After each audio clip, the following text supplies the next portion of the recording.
विद्वान ये लिख रहा है कि आज के संसार में प्रत्येक इंसान दुखी है।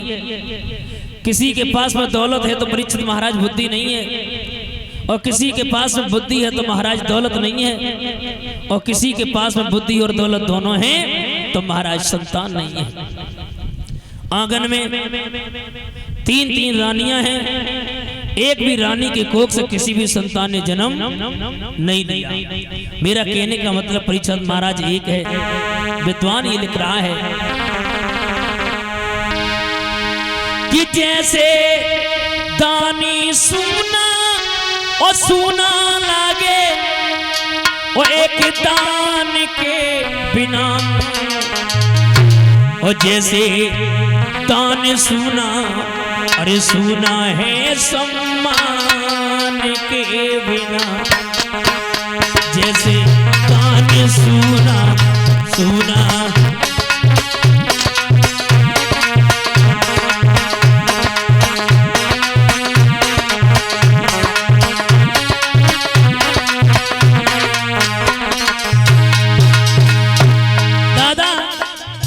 जैसे दानी सूना सूना लागे एक दान के बिना, हो जैसे दान सूना सूना है सम्मान के बिना। ये जैसे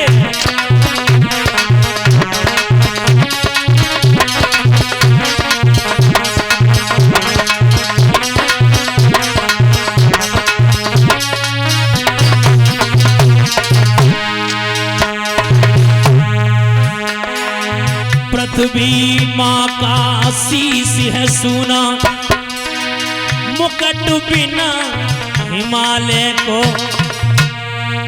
लंका सूनी रावण विनायक सिया विनायक राई है।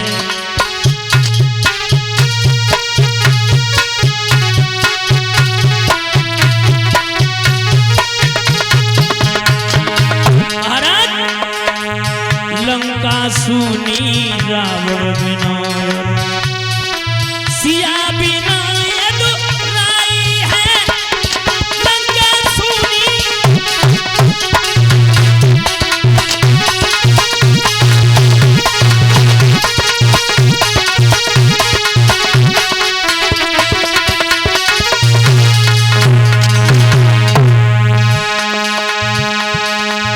माता पिता का जीवन सूना, माता पिता का जीवन सूना, ओ संतान के बिना, ओ जैसे दान सूना सूना है सम्मान के बिना, ये जैसे दान।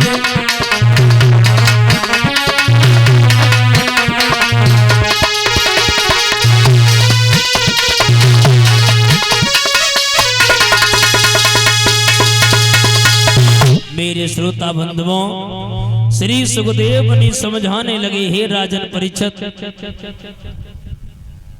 महाराज राजा दशरथ को संतान के पीछे एक बार गिलानी हुई, बार बार क्यों नहीं हुई? एक बार भाई, एतबार को भाई का, सोमवार को भाई, दद्दा भाई तो भाई कबे, माता बहन भाई बंधुओं। विद्वान ये लिख रहा है एक बार ओ दशरथ मन माही, ओ भाई गिलानी मोरे सुत नाही, भाई गिलानी। एक बार ये शिकार खेलने के लिए गई, और जब शिकार खेलने के लिए गए तो महाराज एक मृग का पीछा किया। जब मृग का पीछा किया है, काफी दूर तक तो चले गए, वो मृग जो था आज महाराज मानव की भाषा में बोलने लगा। क्या बोला कि जिन राजा के और सुत ना होई, बासे मेरो मर होई।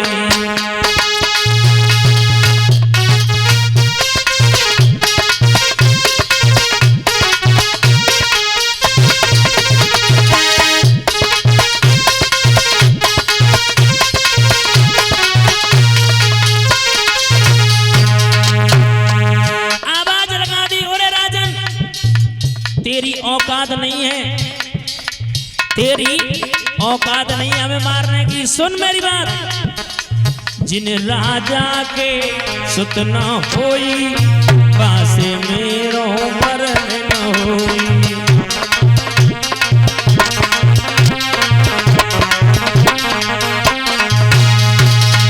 कि जिन राजा के ओ सुत न होई, ओ बासे मेरो मरण न होई। राजन तेरी औकात नहीं है हमें मारने की। जिस राजा के कोख से, जिस राजा की रानी की कोख से कोई संतान जन्म ना ले, तो याद रखना उसकी मेरी औकात नहीं है मारने की। माता बहन भाई बंधुओं, जैसे इतने शब्द सुने हैं, शब्द सुनने के बाद में आज महाराज राजा चिंतित होने लगा। हे दीन बंधु भगवान, पहले तो ये दुख था कि प्रजा के लोग बुराइयां करते थे, आज सबसे बड़ा दुख ये हो गया कि प्रजा की बात छोड़ो, पशु पक्षी भी मेरी बुराइयां करने लगे। मेरे श्रोताओं, जैसे ही राजा अपने घर पर आए, उसी समय महाराज गुरु वशिष्ठ जी का आना हुआ। वशिष्ठ जी कहने लगे, हे राजन एक बात बता, ये तुम्हारी दशा क्यों बिगड़ रही है? दिन पर दिन मैं देख रही हूँ कि तुम्हारी दशा है जो बिगड़ रही है, क्या बात है? एक प्रश्न का हमें उत्तर दे दो।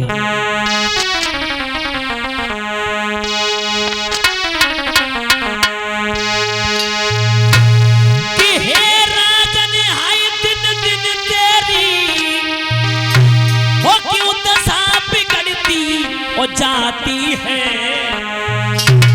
दिन ही बसंत के अरे खिलने के, वो क्यों कली सुकुड़ती जाती है।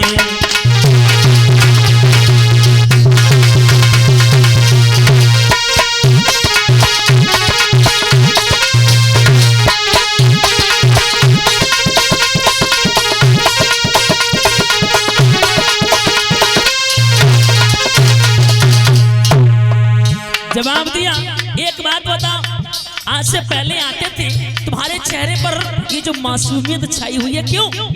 ये दुख का चेहरा क्यों? जवाब दिया,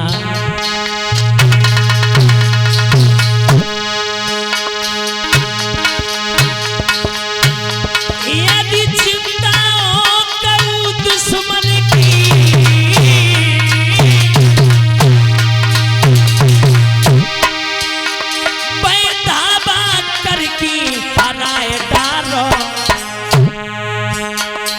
अंदर से कोई रोग भयो, से दबा कराए डारो।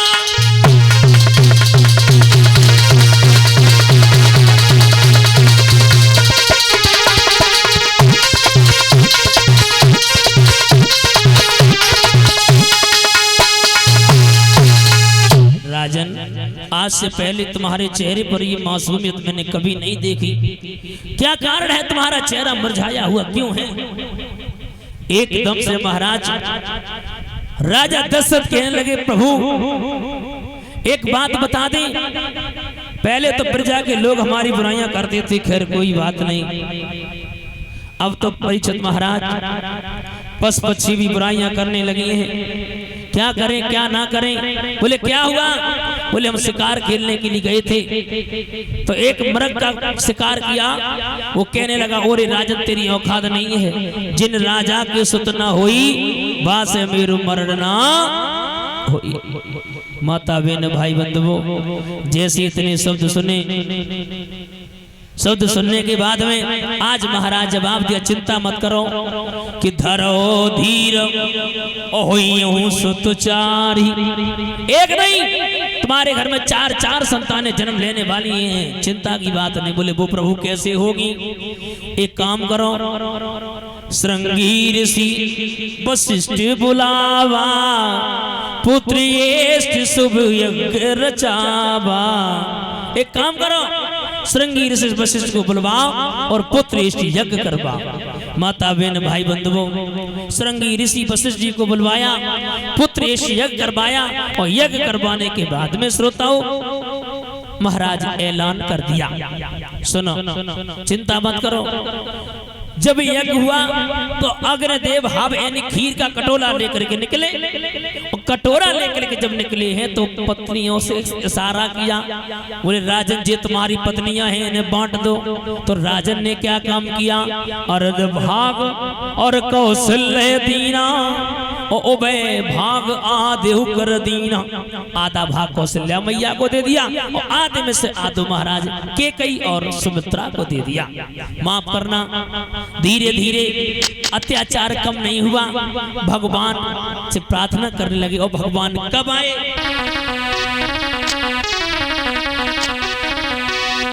कि जब निसर और करे भूम पर और भारी अत्याचार, तब या कर लेते प्रभु जी आए अवतार।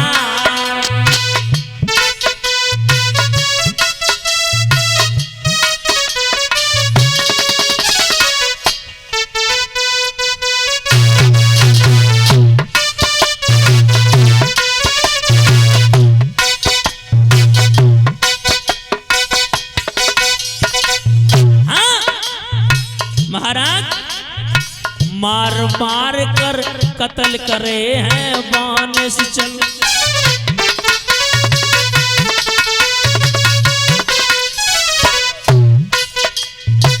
उन दुष्टों के कारण जब मचती हलचल,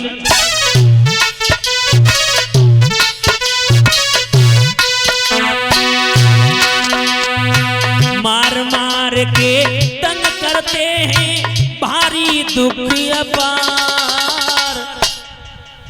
तब या कर लेते प्रभु जी आए अवतार।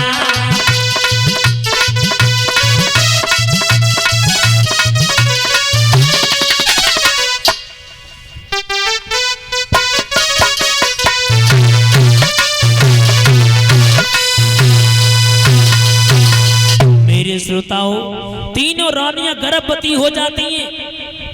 कहने का मतलब ये है, तीनों रानियां जब गर्भवती हो गई परीक्षित महाराज, अब वो कौन सा समय है जब भगवान श्री राम जी इस पवित्र भूमि पर आए? कौन सा समय था, कौन सी तिथि? कि नौमी तिथि ओ मधुमास पुनीता और शुक्ल पक्ष अवजिद हर प्रीता। तिथि कौन सी है? नौमी।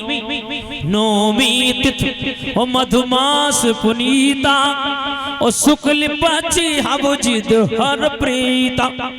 मध्य दिवस ओ अति शीत न घामा पावन काले लोक विश्रामा। पावन काल मेरे श्रोताओं, नौमी तिथि है, मधुमास पुनीता, शुक्ल पक्ष अवजिद हर प्रीता। एक बात और बता दें श्रोताओं, गोस्वामी तुलसीदास जी लिख रहे हैं, मध्य दिवस ओ अति शीत न घामा पावन काले लोक विश्रामा।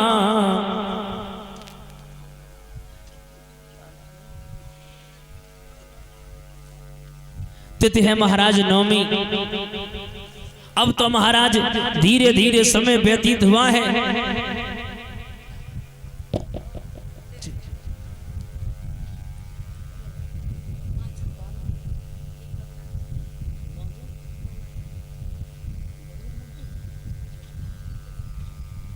और इसी बीच में